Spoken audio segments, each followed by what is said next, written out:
अस्सलाम वालेकुम, नमस्कार। कैसे हैं आप सब लोग? अरे उम्मीद करता हूँ बहुत बढ़िया होंगे। आज के वीडियो में हम पढ़ने जा रहे हैं डीजनरेशन और रीजनरेशन ऑफ नर्व फाइबर। कर दे शुरू। ये हम पढ़ रहे हैं chapter number 137 of our book favourite symbolism. ये सबसे पहले मैं आपको इंट्रोड्यूस कर देता हूँ इस टॉपिक से कि भाई आखिरकार डीजनरेशन होता क्या है। What are these degenerative changes which occur in a nerve fibre.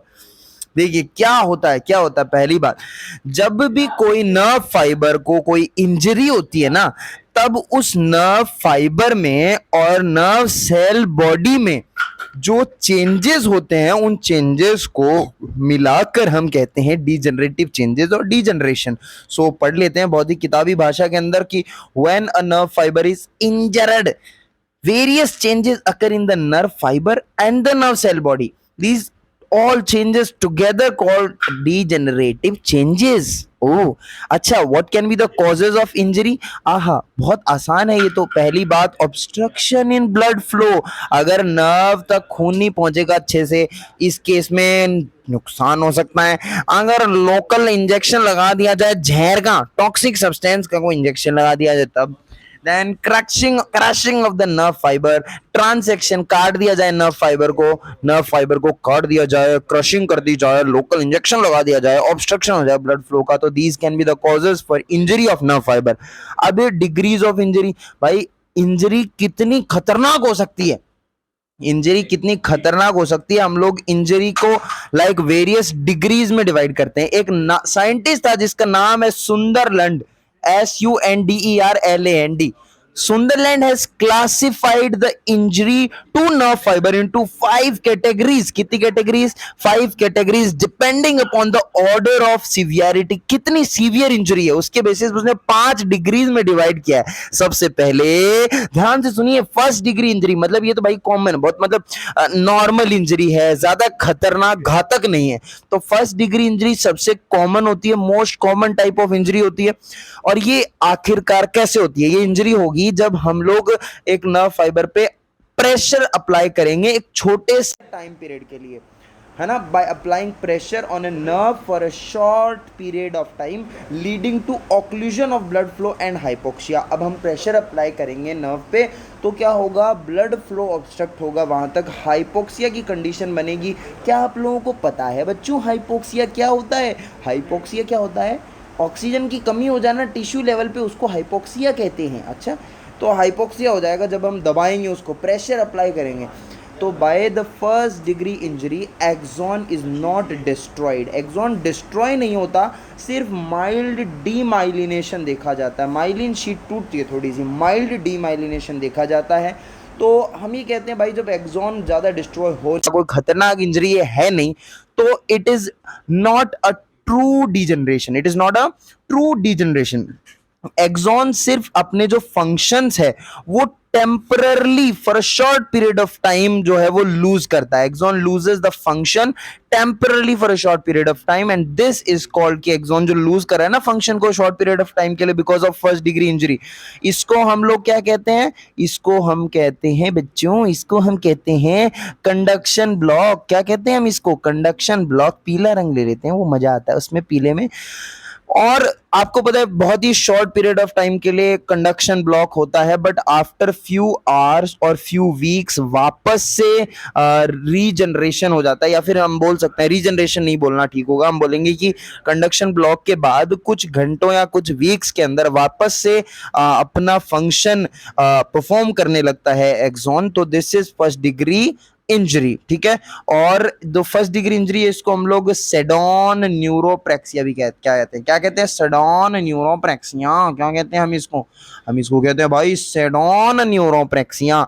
अब बात करते हैं हम लोग सेकंड डिग्री इंजरी की। सेकंड डिग्री इंजरी की भाई देखो, सेकंड डिग्री इंजरी तब होती है जब आप बहुत देर तक दबाओगे, क्या? एक्सॉन, न्यूरॉन को दबाओगे बहुत देर तक। तो प्रोलॉन्ग्ड सीवियर प्रेशर जब आप अप्लाई करोगे, दबा दोगे एकदम न्यूरॉन को, तो उस केस में जो इंजरी होगी उसको सेकेंड डिग्री इंजरी कहते हैं। और इसकी वजह से कौन सा डीजनरेशन होगा? वॉलेरियन डीजनरेशन होगा। न्यूरॉन में क्या होगा? वॉलेरियन डीजनरेशन होगा यार। इस वॉलेरियन डीजनरेशन में याद रखना जो हमारे पास एंडोन्यूरियम है। एंडोन्यूरियम क्या है? अगर आपने पहले के लेक्चर देखे हैं तब तो आपको पता होगा एंडोन्यूरियम क्या होता है, वरना नहीं देखे है ना तो पीछे जाके देखो, मैं दोबारा नहीं बताऊंगा। छोटा सा आइडिया दे देता हूं भाई। एंडोन्यूरियम, पेरिन्यूरियम, एपिन्यूरियम, 3 लेयर्स होती हैं। सबसे पहले हम बात करें अगर एंडोन्यूरियम की, तो endoneurium is layer around nerve fibre. फिर नर्व फाइबर बहुत सारे मिलके क्या बनाते हैं? फेसिकुलस। फेसिकुलस के अराउंड जो कवरिंग होती है उसको हम कहते हैं पेरिन्यूरियम। अब बहुत सारे फेसिकुलस मिला के नर्व बनाते हैं, नर्व के अराउंड कवरिंग होती है उसको क्या कहते हैं? एपिन्यूरियम। ठीक है, तो इन वॉलेरियन डीजनरेशन एंडोन्यूरियम भाई एकदम इंटैक्ट है, एंडोन्यूरियम पे कोई फर्क नहीं पड़ा है और विद इन 18 मंथ्स वापस से रिपेयर और रिस्टोरेशन हो जाता है फंक्शन का। सेकेंड डिग्री इंजरी को हम कहते हैं एक्सोनोटमेसिस। क्या कहते हैं? एक्सोनोटमेसिस। थर्ड डिग्री इंजरी पे आ जाते हैं।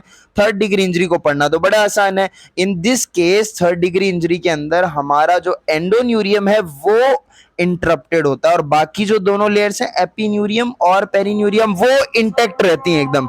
वो एकदम इंटैक्ट रहती हैं। वो एकदम इंटैक्ट रहती हैं। बात समझ में आई? उसके बाद हम लोग अगर आगे बढ़े, डीजनरेशन के बाद क्या चीजें होती हैं? आफ्टर डीजनरेशन रिकवरी जो है वो थर्ड डिग्री इंजरी के केस में स्लो होती है, पुअर होती है या फिर इनकम्प्लीट होती है। मतलब अच्छे से रिकवरी नहीं होती है ना। स्लो रिकवरी होगी अगर होगी तो, और पुअर होगी और इनकम्प्लीट होगी। ठीक है, थर्ड, फोर्थ और फिफ्थ डिग्री ऑफ इंजरी को हम टुगेदर मिलाई कहते हैं न्यूरोटमेसिस। क्या कहते हैं? न्यूरोटमेसिस कहते हैं भाई साहब।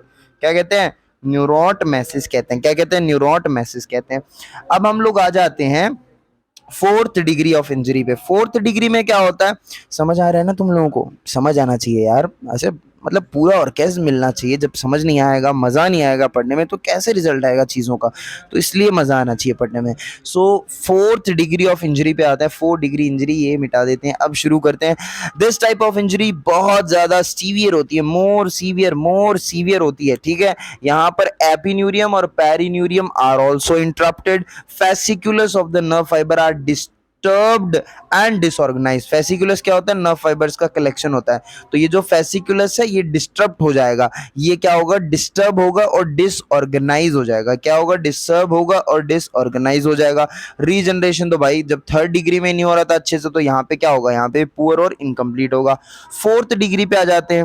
फोर्थ डिग्री ऑफ इंजरी तब होती है जब आप काट दो। किसका? नर्व फाइबर को काट दो। नर्व फाइबर का काट दो आप, थ्रू द लेंथ कोई ना कोई कट लगा दो, काट दो उसको। तो fifth degree of the injury involve complete transaction of the nerve trunk with loss of continuity. मतलब ऐसे कंटिन्यूटी लॉस हो जाए। आपने देखो ये ऐसे करके बीच में से काट दिया आपने, ठीक है, तो कंटिन्यूटी लॉस हो गई ना, तो लॉस ऑफ कंटिन्यूटी होनी चाहिए। कंप्लीट ट्रांजैक्शन कर दो।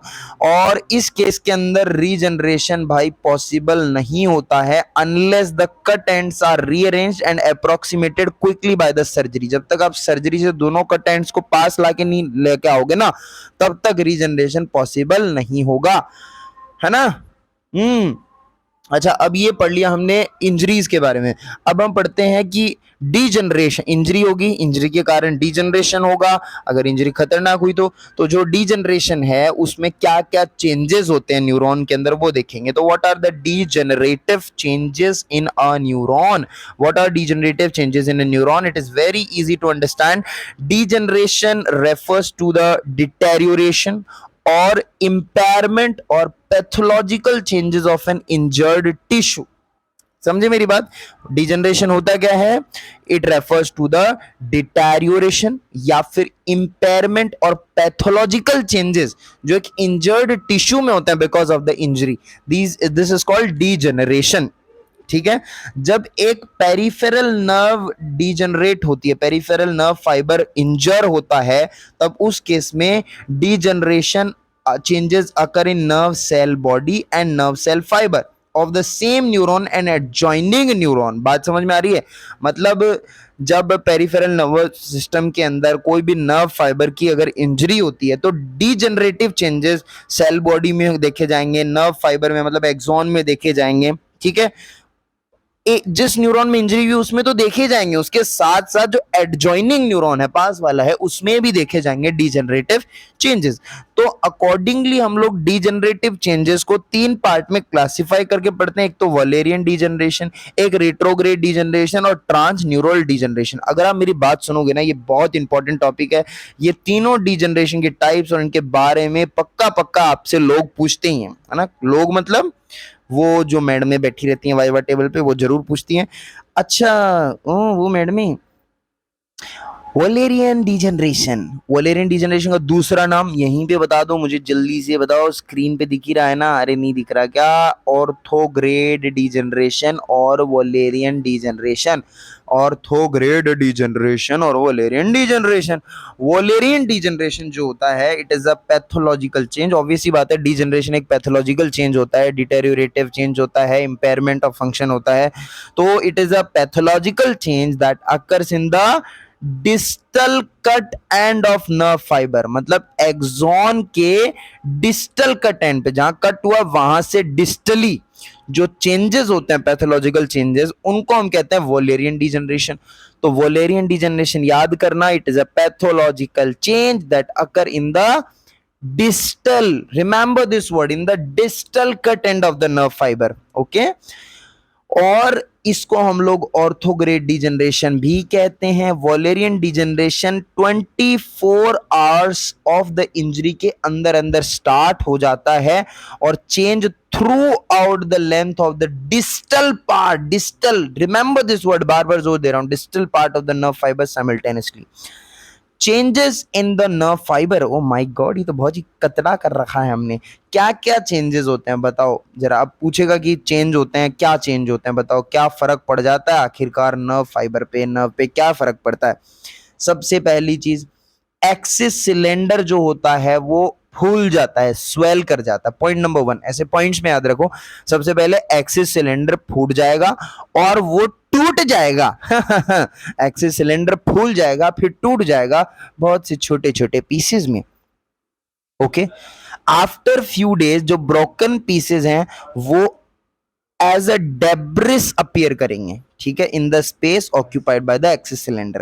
देखो दोबारा मैं एक बार आराम से बोलता हूं। पहला पॉइंट मैंने ये बोला, because of the Wallerian degeneration axis cylinder फूलेगा फिर फूट जाएगा, छोटे छोटे पीसेस में टूट जाएगा, फिर वो पीस खाली जगह पे जहां पे एक्सिस सिलेंडर था वो टूट गया ना, तो वहां पर एक डेब्रिस की फॉर्म में वो अपीयर होंगे।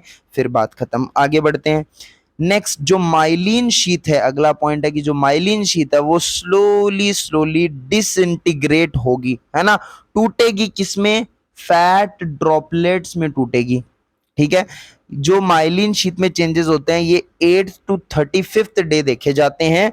और नेक्स्ट पॉइंट होगा न्यूरीलेमल शीथ, वो है वो अनअफेक्टेड रहेगी, न्यूरीलेमल शीथ अनअफेक्टेड रहेगी, लेकिन जो स्वान सेल्स हैं वो मल्टीप्लाई करेंगे बहुत रैपिडली। ये पॉइंट याद रखना, न्यूरीलेमा की जो शीथ है वो अनअफेक्टेड रहेगी, बट साथ ही साथ में स्वान सेल्स बहुत ज्यादा मल्टीप्लाई करेंगे, बहुत जल्दी जल्दी मल्टीप्लाई करेंगे।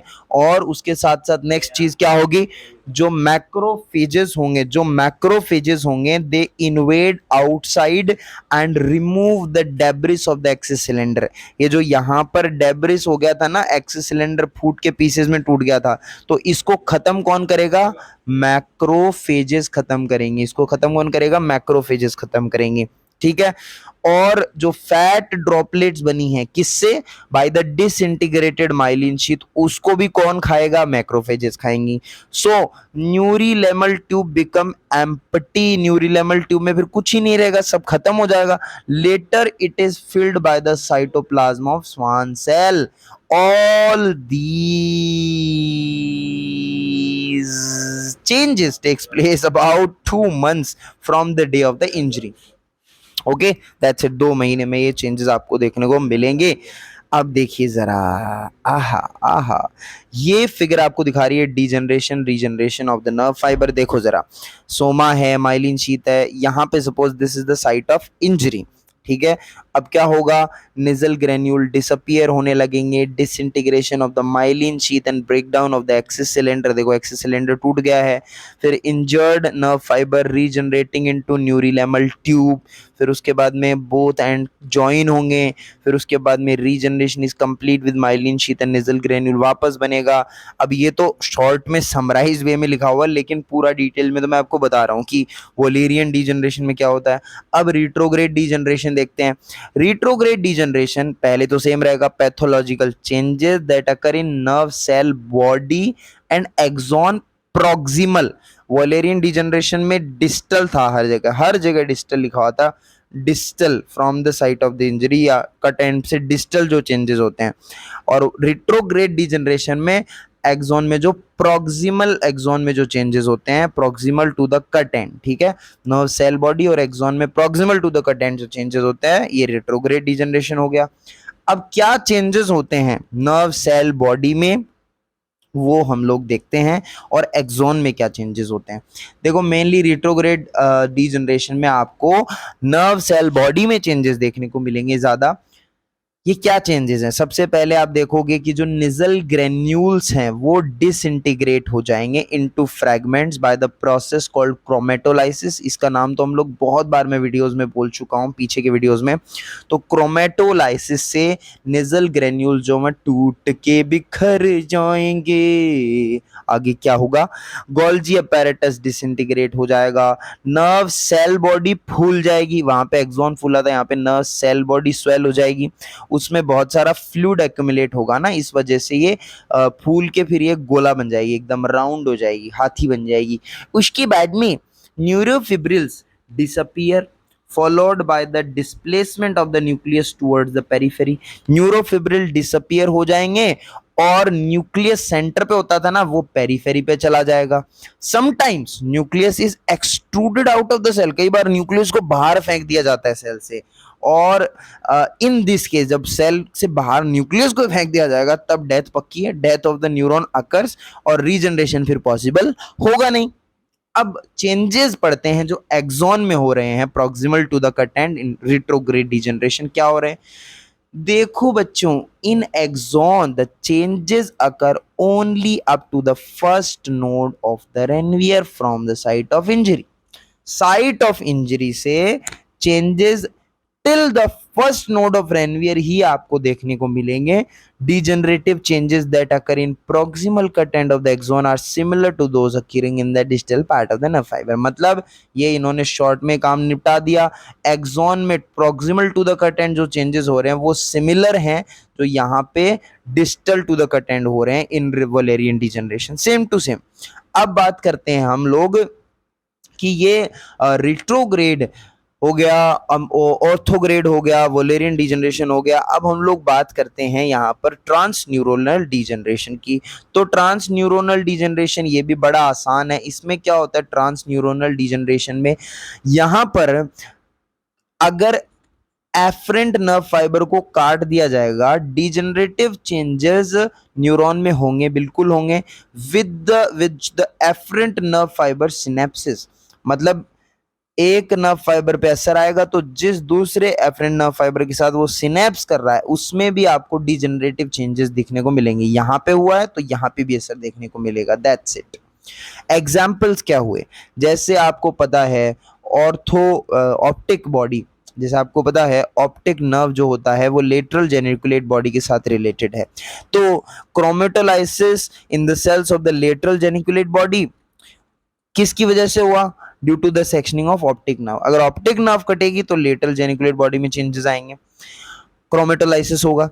और अगर नर्व पोस्टीरियर नर्व रूट को काट दिया जाएगा तो dorsal horn of spinal cord की सेल्स में भी डिजनरेशन होगा। अगर हम सेरिब्रल कॉर्टेक्स में कोई ट्यूमर हो जाएगा तो ventral horn of spinal cord की सेल्स में भी डिजनरेशन देखने को मिलेगा। अब डिजनरेशन हो गया खत्म, अब रीजनरेशन की बात करते हैं। कर ले बात, कर ले क्या, अरे करना जल्दी कर, जल्दी क्या टाइम पास कर रहा है, अरे टाइम नहीं है मेरे पास। देखो, regeneration of the nerve fibre, the term regeneration refer to the regrowth, कितनी अच्छी बात है, रीग्रोथ ऑफ द लॉस्ट और destroyed part of the tissue, मतलब लॉस्ट और destroyed part of the tissue में रीग्रोथ आपको जो देखने को मिलेगी, दैट इज कॉल्ड रीजनरेशन। ठीक है, the injured and degenerated nerve fibre can regenerate, ये after the injury 4th day start होता है और इफेक्टिव होता है अबाउट 30 डेज पे और कंप्लीट होता है अबाउट 80 डेज पे। ये रीजनरेशन की छोटी सी कहानी है। अब रीजनरेशन के क्राइटेरिया क्या हैं भाई? रीजनरेशन तभी पॉसिबल होगा जब कुछ क्राइटेरियाज फुलफिल किए जाएंगे। क्या क्राइटेरिया, जैसे बताओ मेरे को। पहला क्राइटेरिया ये हो गया कि gap between the cut ends of the nerve fibre should not be greater than 3 mm, है ना। Cut end of the nerve fibre 3 mm से ज्यादा दूर नहीं होनी चाहिए। Neurilemma should be present. जैसे मैं आपको एक बात बताता हूं, सीएनएस में रीजनरेशन क्यों नहीं हो पाता? क्योंकि सीएनएस में भाई न्यूरीलेमा एब्सेंट है। न्यूरीलेमा होनी ही चाहिए रीजनरेशन के लिए, एक इंपॉर्टेंट चीज है ना ये तो। कितनी इंपॉर्टेंट चीज है भाई बताओ? बहुत ज्यादा इंपॉर्टेंट है भैया, न्यूरीलेमा होनी चाहिए। सीएनएस के न्यूरॉन्स में रीजनरेशन नहीं हो पाता क्योंकि वहां पे न्यूरीलेमा एब्सेंट है। ठीक है, तो इसीलिए रीजनरेशन वहां नहीं हो पाता। Nucleus must be intact. अगर न्यूक्लियस को सेल से बाहर कर दिया जाएगा, सेल बॉडी से, इस केस में तो नर्व क्या होगी? एट्रोफी हो जाएगी, डेथ हो जाएगी उसकी, रीजनरेशन नहीं होगा। Two cut end should remain in the same line, ये दो कट एंड अगर ये ऐसे प्रेजेंट है, रीजनरेशन होगा? नहीं होगा। तो ये सेम लाइन में होने चाहिए। अगर ये एक दूसरे से दूर चले गए तो पहले इनको ऐसे लेके आओ, सेम अलाइनमेंट में रखो, तब जाकर के रीजनरेशन होगा। स्टेजेस ऑफ रीजनरेशन, ये तो कोई खास बहुत ज़्यादा कोई ऐसे है ही नहीं समझने में मुश्किल, ये तो बहुत ही ईजी है, बहुत ज़्यादा ईजी है। कैसे ईजी है भैया? देखो अभी बताता हूँ, बहुत ज़्यादा आसान है। हाँ, झूठ बोल रहा है, बहुत ज़्यादा आसान कैसे? देखो, सबसे पहले जो यहाँ पर जो हमारा प्रॉक्सिमल एंड है नर्व फाइबर का, जैसे देखो मेरी बात सुनो, यहाँ से कटा, यहाँ से कटा, ऐसे, ठीक है। अब ये जो प्रॉक्सिमल एंड है, यहाँ से कुछ सूडोपोडिया राइज करेंगे, ऐसे ऐसे ऐसे ऐसे इमेजिन कर सकते हो आप। ऐसे सूडोपोडिया अराइज करेंगे जो कि क्या करेंगे, जो डिस्टल एंड है या बाकी का जो बचा हुआ पार्ट है नर्व का, cut end of the nerve है, उसको क्या कर लेंगे, ये अपने अंदर समा जाएंगे, घेर लेंगे उसको पूरा अच्छे से। समझे मेरी बात? उसको घेर लेंगे। तो सिंप्लीफाई करने के लिए बता रहा हूं कि some pseudopodia like extensions grow from the proximal cut end of the nerve. In extensions को हम क्या कहते हैं? हम कहते हैं fibrils और degenerative sprouts कहते हैं। ठीक है, fibrils और regenerative sprouts कहते हैं। ये up to the 100 in number हो सकते हैं।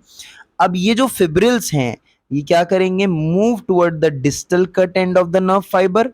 सम ऑफ द न्यूरोफिब्रिल तो घुस जाएंगे न्यूरीलेमल ट्यूब के अंदर एकदम, ठीक है, और एक्सिस सिलेंडर बना लेंगे। Some of the fibril enter the neurilemmal sheath of distal end form the axis cylinder.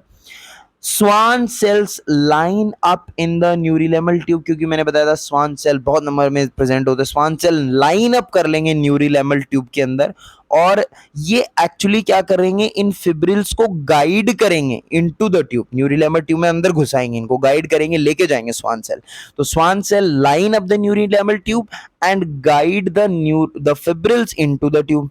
ठीक है, स्वान सेल इसके साथ साथ नर्व ग्रोथ फैक्टर्स को भी सिंथेसाइज करेंगे जो कि फिब्रिल्स को अट्रैक्ट करेंगे from the proximal segment. Nerve growth factor भी इसमें कंट्रीब्यूट करेंगे। Then axis cylinder fully establish हो जाएगा इनसाइड द न्यूरीलेमल ट्यूब और ये 3 months after the injury process complete हो जाएगी। एक्सिस सिलेंडर पूरा कंप्लीट हो जाएगा, एस्टेब्लिश हो जाएगा। ठीक है, माइलिन शीथ फिर बननी चालू होगी, वो स्वान सेल्स बना देंगी धीरे धीरे करके। 1 साल में ये काम भी पूरा हो जाएगा। फिर डायमीटर बढ़ने लगेगा नर्व फाइबर का ग्रेजुअली, धीरे धीरे। लेकिन एक बात याद रखना, जो रीजनरेटेड नर्व फाइबर है उसका डायमीटर ओरिजिनल जो था नर्व फाइबर उससे कम ही होगा। ठीक है, एक्चुअली जो रीजनरेटेड नर्व फाइबर है वो 80% ऑफ द ओरिजिनल डायमीटर तक जा सकता है, ठीक है, उससे ज्यादा नहीं। Okay, newly formed internode are also shorter. Internode क्या होते हैं? Area between two nodes. ये देखो ऐसे एरिया बिटवीन ये दो नोड ऑफ रेनवियर हो गए, इनके बीच का जो एरिया है दिस इज कॉल्ड इंटरनोड। तो इंटरनोड जो होगा छोटा होगा, तो कहने का मतलब रीजनरेशन के बाद जो नर्व फाइबर बनेगा वो पतला होगा, मतलब उतना मोटा नहीं होगा, पतला होगा और छोटा होगा, ठीक है, देन द ओरिजिनल। और नर्व सेल बॉडी में पहले तो निजल ग्रेन्यूल्स आएंगे, फिर गोल्जी अपैरेटस आ जाएगा, और जो एक्सेस फ्लूइड भर गया था सेल बॉडी में because of the degenerative changes, I am sorry, अभी खाना खाया ना तो डकारें आती रहती है, मैं क्या करूं, रोक लूं डकार, sorry. Cell loses the excess fluid, nucleus occupies the central position, सारी चीजें टुवर्ड्स नॉर्मल जाएंगी। Though anatomical regeneration occur in the nerve, functional recovery occurs after a long period of time। देखो anatomical regeneration तो हो जाता है, लेकिन वो regenerated nerve fiber अपना जो काम है, functional status है, वो पूरा अचीव करे, अच्छे से फंक्शन परफॉर्म करने लगे, उसमें भाई बहुत लंबा टाइम लगता है। समझे मेरी बात? तो इसी के साथ हम लोग लेक्चर को विराम देते हैं। अगला चैप्टर है 138 न्यूरोग्लिया, ये हम लोग अगले वीडियो में पढ़ेंगे। तो मिलते हैं आपसे नेक्स्ट वीडियो में। Till then do like share comment and subscribe to YouTube channel which is Abhishek Jhajharia lectures target NEET PG. तो मिलते हैं नेक्स्ट वीडियो में। अच्छा तो हम चलते हैं, फिर कब मिलोगे अगले वीडियो में।